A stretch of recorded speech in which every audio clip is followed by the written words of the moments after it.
চটপটি আসলে আজকাল সবাই পারে বানাতে। তারপরেও আমি আজকে বানিয়েছি। শুক্রবারে সাপ্তাহিক ঈদের দিন হিসেবে পালন করা হয় আমাদের বাসায়। শুক্রবারে আগে আম্মা বেঁচে থাকতে প্রত্যেক শুক্রবারে বিরিয়ানি রান্না করা হতো।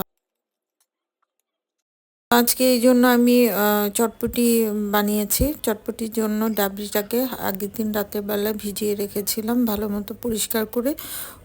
হলুদ দিতে পারেন, এবং হলুদ ছাড়া শুধু লবণ দিয়েও সিদ্ধ করতে পারেন।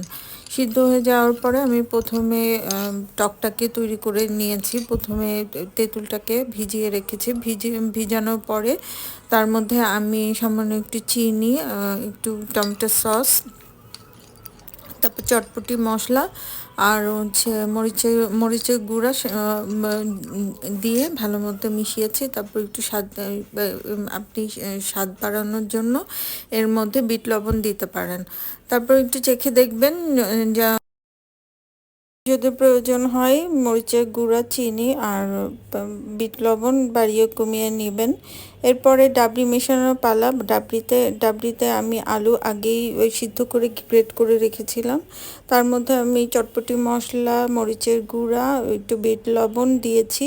তারপরে চটপটির মধ্যে তো আচ্ছা ফুচকা আর ডিম সিদ্ধ মাস্ট।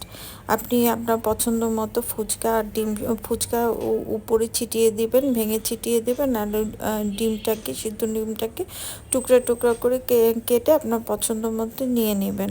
এই হলো চটপটি। আপনি আপনার পছন্দ মতো ফুচকা বাসায় বানাতে পারেন। আজকাল তো ফুচকা প্যাকেটে কিনতে পাওয়া যায়, ভেজে নিলেই হয়। আমি বাইরে থেকে প্যাকেট ফুচকা কিনে এনে ভেজে তারপরে আমি চটপটিতে ব্যবহার করেছি। আপনি চাইলে বাসাতেও বানাতে পারেন। ফুচকা বানানো আসলে খুব সহজ। ময়দাটাকে তেল দিয়ে শক্ত শক্ত করে মথে আপনি আপনার পছন্দ মতো শেপে কেটে তেলে ভেজে আপনি ফুচকা ব্যবহার করতে পারেন।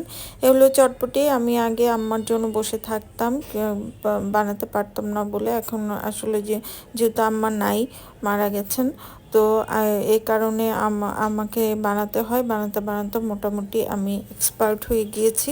আমার পছন্দ মতো আমি যখন ইচ্ছা তখন বানিয়ে খেতে পারি।